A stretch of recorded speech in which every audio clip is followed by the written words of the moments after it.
This time I've got it Isaiah, right? That's how you say Yeah, it. that is how you say it. All right. Well, Isaiah, I am very pleased to hear your report that the practice is working for you. So continue on. Yeah, yeah. It's just yeah, it's good. And I've also uh, I I've been keeping in mind that one liner from the Buddha, how friendship is the whole Dhamma, and I've kind of also been waking up more to kind of how unfriendly and I guess unnurturing the critical mind could be, and it's also been like more of the just even on a more subtle level that the inclinations of interacting with the world, like it's now become a game. Like how much skillful can I be to be a better friend to my family, to other people, to the people I just see in the day to day, who I don't know, and it's been a lot easier to kind of see those things, because before, when I feel like looking inside or turning into the body or turning into the mind or turning into the feelings, those were scary because they were kind of dukkha riddled. But now that the dukkha is so much more or less, it's so much easier to kind of see things and tweak it, and it's a lot more fun. Hmm. So yeah, Yes, that's when people first start out, they start out with, let us say, the ordinary mind is subject to dukkha. It comes up on a regular basis. And in the process of the beginning of the practice, removing the hindrances is the very first job, which means until we can remove the hindrances, we've got crap to look at. yeah. And we don't like it. In fact, we never have liked it. That's why we've always avoided it. And many people will be very creative in how they deal with dukkha. And almost always it winds up blaming someone else or blaming something else for it. Yeah. And then that's going to prevent us from being able to actually do something about it when we've already labeled it as that it's bad and it's their fault. Hmm. And I'm a victim is the next feeling, but it's not actually a thought. If people would have that thought and see that thought, they might rebel against it. Hmm. Okay, but the mind moments that we spend as a victim are often not discursive thoughts; they're feeling thoughts, Yeah. and then we want to avoid those feelings so we don't look at them. Hmm. Okay, so the point though is that once we remove the hindrances and start applying the mind to the wholesome and sustaining the mind into the wholesome, then that means then that what we have to look at is now wholesome. Yeah. Before, when there were hindrances, it was all unwholesome. Somebody else's fault. Oh, poor me. Why? Why me? Have you ever heard that expression? Yeah, that's it. Yeah. In Why here and me? out there. Uh huh. Why did this happen to me?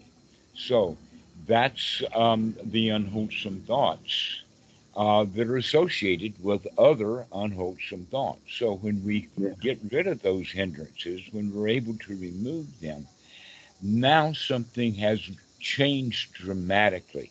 And that is that everything there is to look at now is wholesome. Now, that's an important point to recognize that everything that there is to look at now, the hindrances are removed, is all wholesome, Hmm. which means now we can play with it Yeah. because it's all wholesome, it's not dangerous. Mm. And so it takes a long time for that feeling system to change. It's almost like that when we begin to feel good, in some way, some people don't even like it. They don't want to feel good because it's not normal. It's not natural. Yeah. That they would rather wallow in self-pity and misery because that's what they're used to. Mm-hmm.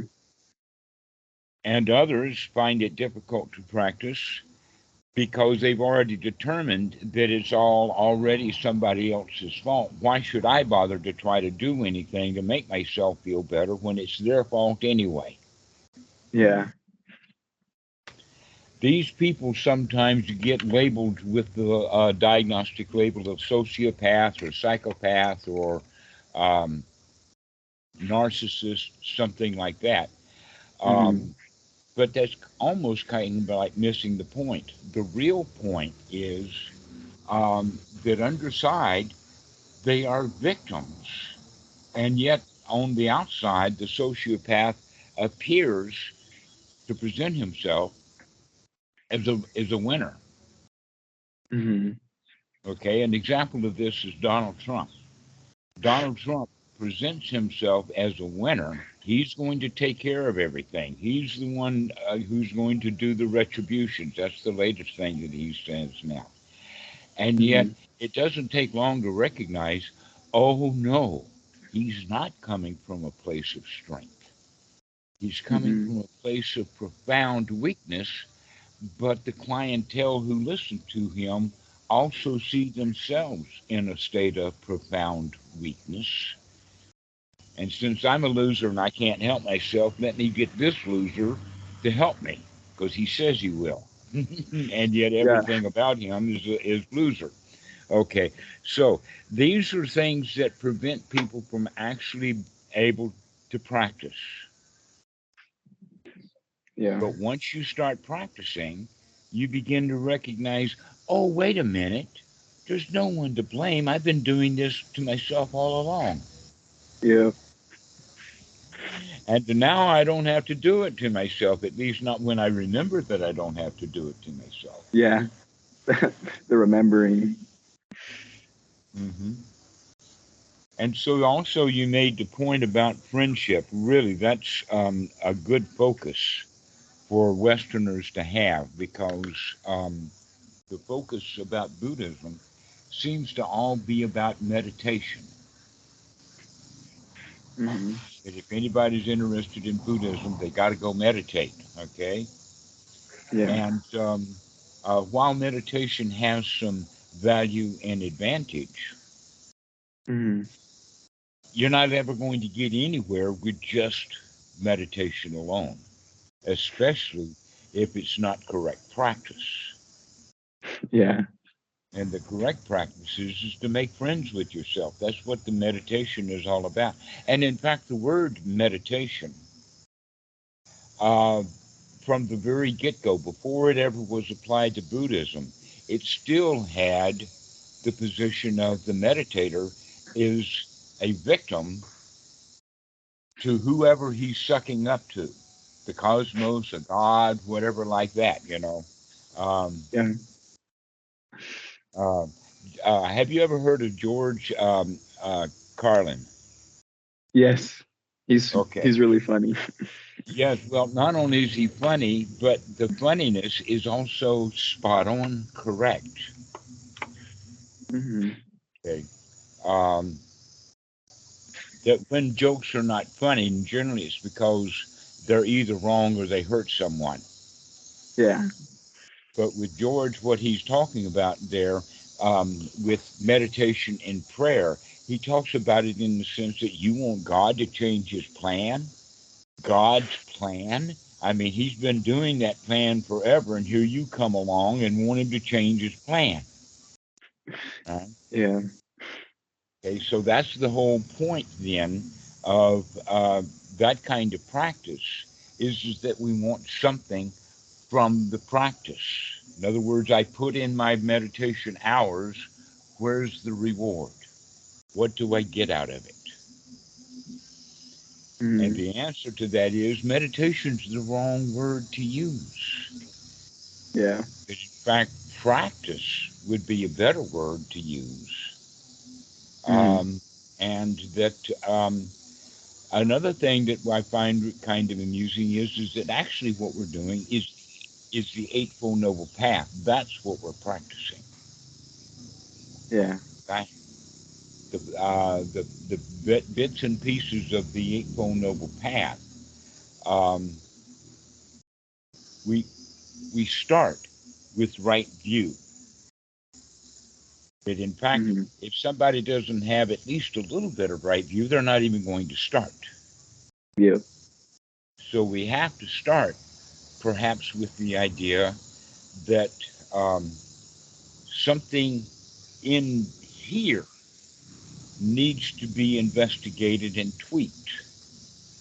And that almost all of the meditations have to do with something out there is broken and it needs to be tweaked, and I can't do it. I got to go get help. Yeah. Well, a lot of people then can turn that around and say something's broken in here and I can't fix it and I need help. This is where psychologists and pill pushers call doctors and all of that kind of stuff comes in, is Yeah. because we still have that victim's mentality of I can't do it. Mm-hmm. And it's almost always I won't. Mm-hmm. I won't look at it.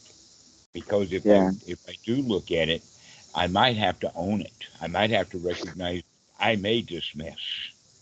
Yeah. But it's so much better when you realize that you could fix it, because then it's no big deal. Because then Just it's no big deal. That's the whole idea of it is that it never was a big deal. So long as we want somebody else to fix it, then the big deal is I can't, I can't, I Mhm. can't. Yeah. But when we keep practicing, the whole part of the practice is I can do this. I can take the right effort. It really is mostly an attitude change. Yeah. But the attitude can't change until our skill set changes. For sure. So, I can't play the piano and I've got proof because I can't play. But if I pick up one little simple piece and learn to play that, now that's proof positive I can play the piano. Mm-hmm. So if that's the case, then we can do that with the mind. I can't, I can't, I can't. And I've seen people stuck in that for a long period of time. And the amazing thing is that they keep coming back. They keep coming back because they're beginning to understand that can. They Yeah. can make a change. And so that right view of recognizing that something's wrong and it's my problem, that begins to get us into the second noble truth. But in fact, that's something that's never stated. When people learn the Four Noble Truths, it's Mm-hmm. often like a sing-songy kind of way, like they're getting just enough information to be able to pass a multiple choice exam, Yeah. but not enough to learn to actually write an essay. And Mm-hmm. one of the important qualities of the second noble truth, in fact, within Buddhism, the second noble truth winds up being the one most discussed and the one where a lot of literature is spent. And in fact, the five aggregates and the Paticca all of that teaching is about the second noble truth, so that people really do come to understand that it's their own ignorance that prevents them Mm-hmm. from being able to see that they did this. Yeah. Everybody's responsible 100% for the Mm-hmm. thoughts that you're going to have right now. Yep. And And so, go ahead. no, it's funny you say that, because I started reading one of Bhikkhu Bodhisattva's books, The Seeing with the Eye of the Dhamma, and I start reading it, and then I was like, oh, I should close the book and actually practice this, see where it takes me. Like, because um, before, the inclination was to be very conceptual and read up about everything But if that had gotten me anywhere, I wouldn't be here. So the Dhamma, I was like, I need, like, it became even more clear that it just needs to get practiced over and over and over again, because Mm-hmm. I could get caught up in the literature or and all that stuff. I know. That's something that you could say that modern Western education does to us is that all of the teachers and all of the principals and all of the aunts and uncles and everybody, they keep talking about how you're doing in school and all of that kind of stuff, in the sense of information. The more you have, the better off you are. Yeah. And yet, there's a limit to that. Mm-hmm. So instead of teaching the students what they really need to know, they teach it in the sense of more and more and more and more. Mm-hmm. Okay. Um, it's almost like that we're out, let's say, mining, and we come across a really good diamond. What Mm-hmm. do we do with that beautiful diamond? Or maybe it's a diamond in the rough, but it's there as the item. What do we do? Yeah. We put it in our bag and we keep looking For more. for more. And when we find another one, we put that in the bag and we keep looking. Mm-hmm. Another example would be walking down the beach. Mm-hmm. And that even popular beaches, still there's new stuff washing up on the beach, and so the people who want to do what they call beach combing will Mm-hmm. go early in the day. But there's also the possibility of a deserted beach where nobody goes very much, and then there's all kinds of stuff. So now we start walking down the beach and we find this little bobble and that little shell and this and that. We begin to fill up our pockets. And so we Mm-hmm. take our shirt off and make a bag out of uh, the shirt, and we still keep picking up shells. Oh, this one's beautiful, and put it in the bag. Oh, this is beautiful, and we put it in the bag. And pretty soon, we've got a great big bag of shells that we're carrying around. It's a lot of work. Better to just drop it and lay down and enjoy the sun. Yeah, and instead, I mean, how many shells are out there on the beach? Yeah. So we could pick up this sand dollar and actually commune with it, get really in touch with it, inspect it closely. Mm-hmm. So this is the way that we should, in fact, approach the Buddha's Dhamma. Is that it's not more and more and more and more. That there's Yeah. very, very little to the actual teaching of the Buddha. In fact, one of the conversations I had with Dhammavittu, you mentioned the eye of the Dhamma. Um, Mm-hmm. and Dhammavittu, my friend, he only lives about 20 miles from here, but it's a tough swim. um, so, anyway, in a conversation I had with him, he made the point that the Dhamma is very simple. There's Mm-hmm. almost very little or nothing to it, which then brings in jokes about there's nothing to it, you know.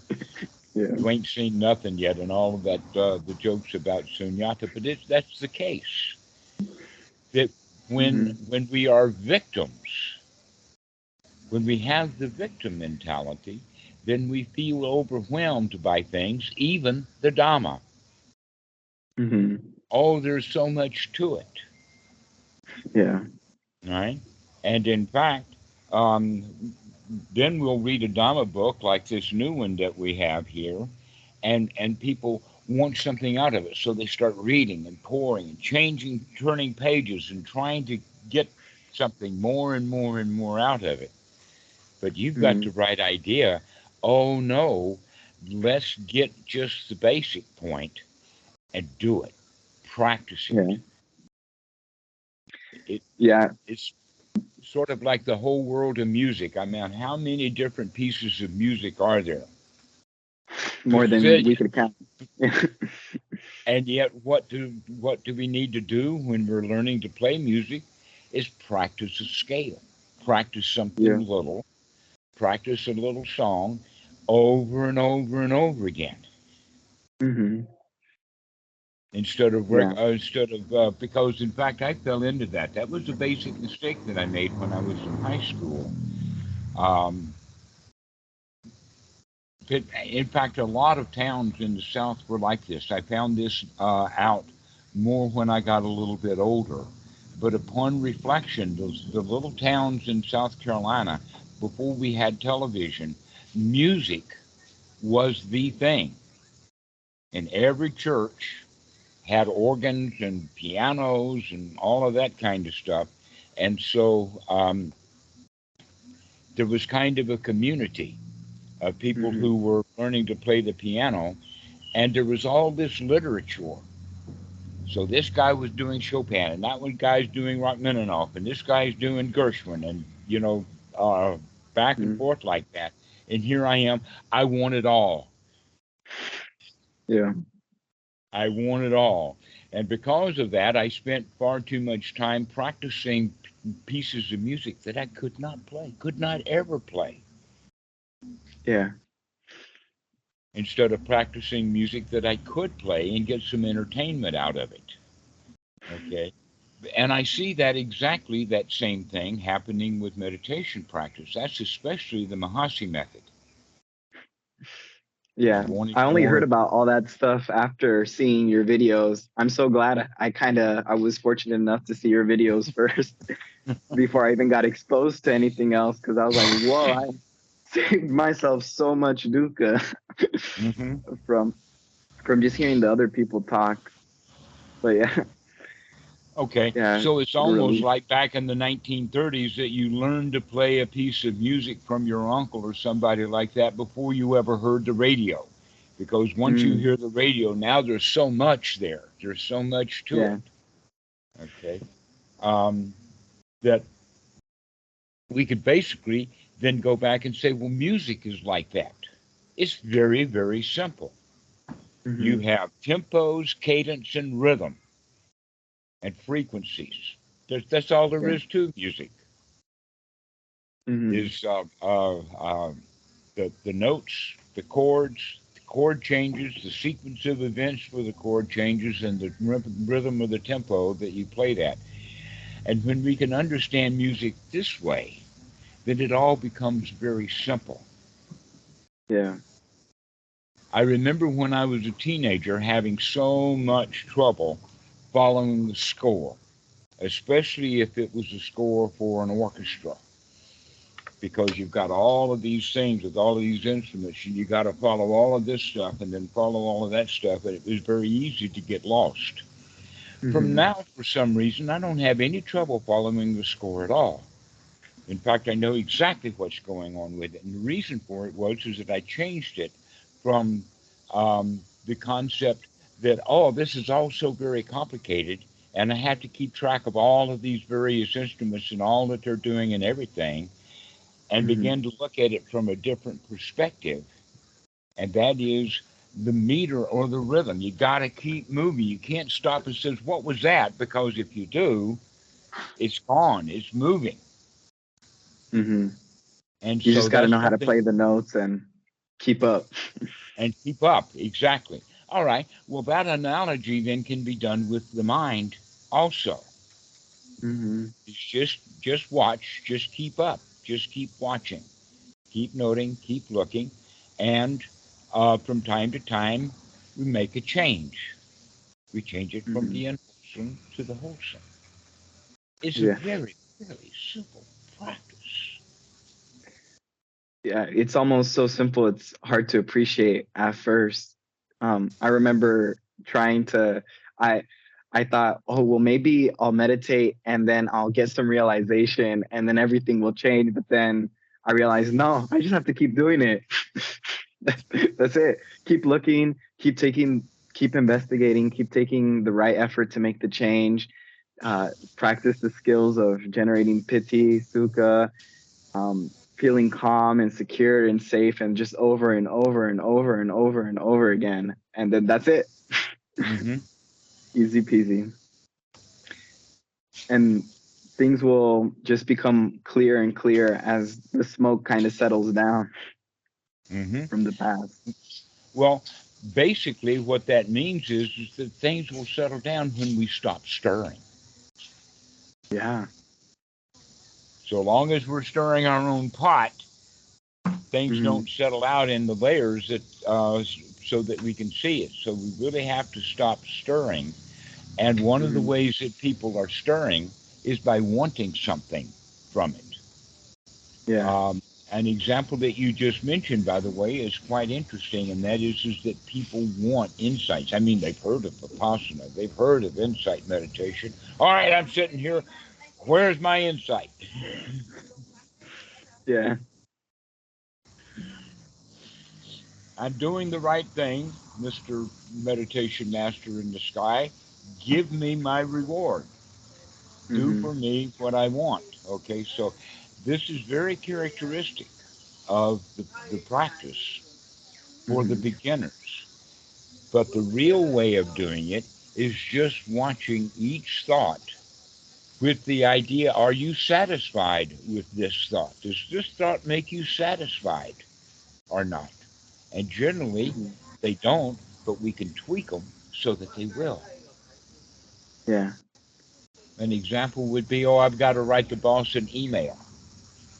Hmm. And I'm sitting on the other side of the room or the other side of the house, the computer's not on, and I'm thinking about writing an email. Yeah. Does no good. Right? No need to do that. Hmm.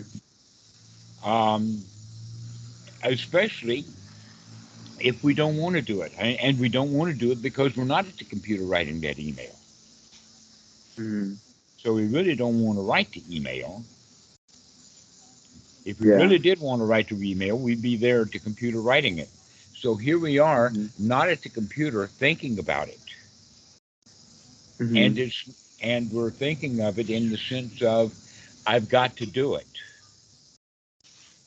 Yeah. which puts us It's back into the victim's position. it's silly because it's like, well, if I do it, then something will change, or I'll feel better, or the situation or the problem I made in my mind will be solved. Um, but that's just not true. Like, we just make the problems, we make the stress, and we could choose just not to do that. Mm-hmm.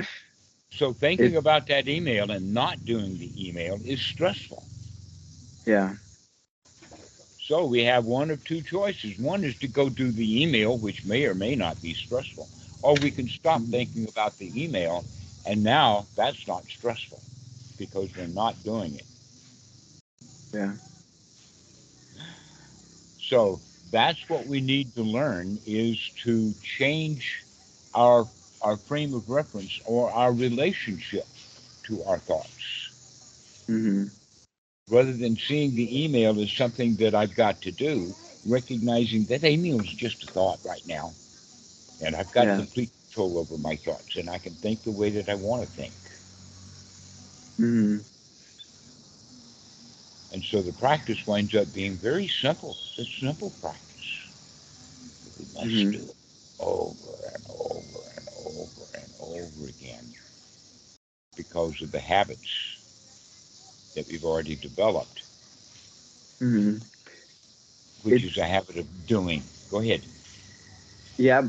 And at first, when I heard you mention that, even before the practice became much smoother, I used to think, well, that sounds a lot of like a lot of work. There's so many mind moments, but it's well, that's all you have to do. Like that's it. That's the key to open paradise right there. Like that's it. Like like you don't have to do anything. If someone told you like, oh, here's this easy thing you have to do, and it just gets better if you feel good.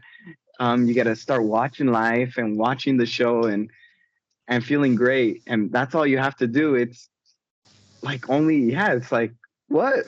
Why would it be work? It's like a gift. It's a toy. It's awesome. Hmm. The reality is being stuck in the dukkha, that's the work. Yeah. The It is. work is having to put up with um, being victimized by all of those things that need to be done. Hmm. Yeah. And so we get things backwards. This is actually a really good understanding of the ignorance, is because we keep seeing things the wrong way. We think it's hard when in fact it's easy. We think it's somebody else, and in fact it's us. Now, we can actually understand that we did get that stuff from someone else. Every child picks up a whole bunch of stuff from their Yeah. parents, but the kid was the one who picked it up. Yeah. The parents just laid it out there. No But one it to was each blame. one of us kids is the ones who pick that stuff up, and we pick it up ignorantly. When we're really young, we don't have the discernment to figure out what's wholesome or not, and actually, most adults never figure out what's wholesome and what's not. But when we Yeah. start this simple practice, then in fact, many students keep asking, well, what's wholesome and what's not wholesome? And I have to confess, well, that's a skill that each one of us has to develop, is the Yeah. discernment of what's wholesome and what's not wholesome. But we have a sort of a set of guidelines for folks to figure Hmm. out that if we're thinking about the past or the future, the likelihood is that it's unwholesome. Hmm.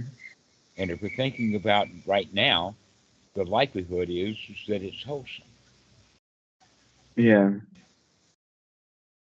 And when thoughts like do come up about the past, they don't sting when you feel good. So you got to just see them for what they were and then just be like, okay, never mind. Mhm. It's gone. Gone. Yeah. Yeah, the past is gone. And so there's no reason to think about the past. Now, here's something a lot of students get confused about, and that is the distinctions between the skills that we picked up in the past and the Hmm. feelings that we picked up in the past. The Hmm. skills that we pick up in the past can be useful. An example Yeah. of that is in the Mahasi method, the students do pick up a couple of good skills, remembering to look and to note. Those are good skills to pick up. But they Yeah. don't generally pick up the skill also of making the change, of the right effort, Hmm. and then the change of the attitude into the congratulations or into the friendship. And so we Hmm. do develop some skills uh, with the method, but the complete skill set has to do with sati, to wake up, to take a look, Hmm. to make a change, and to celebrate. These Yeah. items are all on the Eightfold Noble Path. Hmm. And when we do those four things, the fifth thing naturally arises. And what is that? The unification of mind. Yeah. For instance, when the mind is not unified, then we'll tell ourselves, oh, you should do this, oh, you should do that, you should write that email. And then the child inside says, I don't want to. I'll do it Yeah. later. I don't want to. Okay, so that's the crowd inside. But when the thoughts are wholesome and the attitude is wholesome, we can say, oh, I can take care of that later. No problem. No problem. If the critical parent then turns to nurture. Yeah, we can do it later. No problem. And so that unification of mind actually is what the goal of the Eightfold Noble Path is. They call it Sama Area Samadhi, but really what it means is well organized mindset. A little silly analogy would be taking an alarm clock and Hmm. taking it apart and cleaning all of the gears, oiling them up, and setting them back into place correctly so that this old alarm clock begins to function correctly. That's Yeah. samadhi. But a lot of people say, oh no, we want to concentrate the mind. Well, to that is like taking that old piece of clock and taking Hmm. a sledgehammer to it. And we're going to get Yeah. that thing concentrated. We may not get it to function, but at least we're going to get it into a small space. Yeah. Okay. And So, go ahead. I was like, one thing that I've noticed is when it does feel unified and there's no critical, there's no arguing, or there's no philosophizing in the head. It's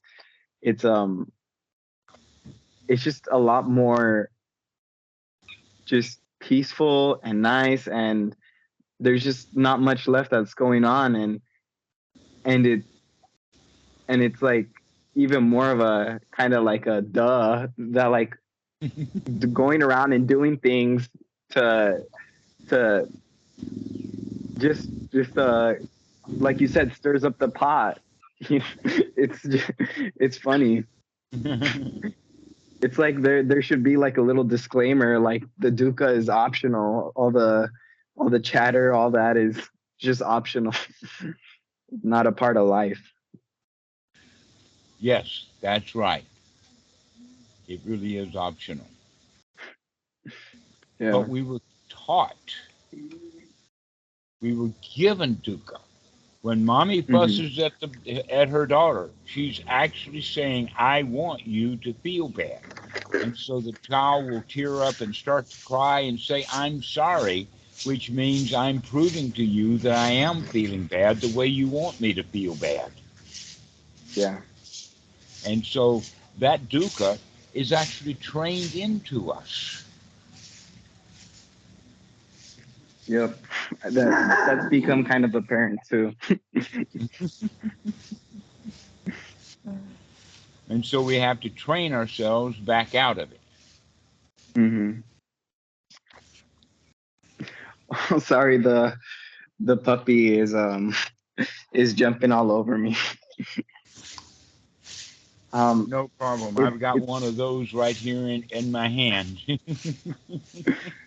Yeah. this, I don't know this, if you intended, but the video's been off this whole time. Um. So no, yeah. I hadn't intended that. My video is on. Shall I Oh. check this?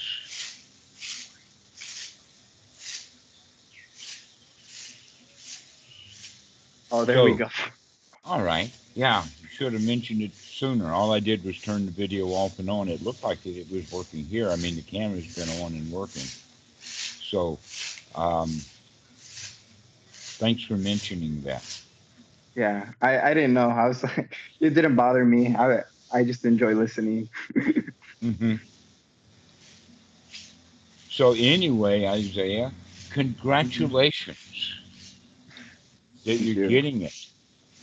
A lot of students, it takes a long time to figure out that it's actually very simple, but it has to be done over and over and over again. And when the thoughts are wholesome, it's delightful.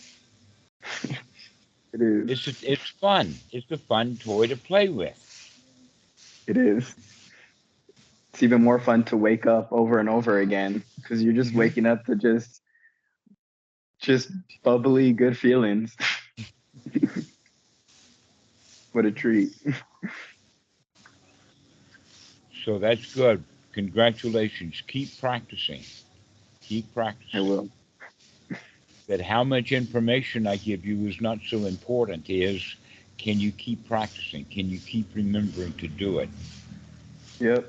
Dhammarato and the video won't take me out of dukkha. No, I can't do That's it. all right here. All you could do is point, and I appreciate those pointers. Excellent.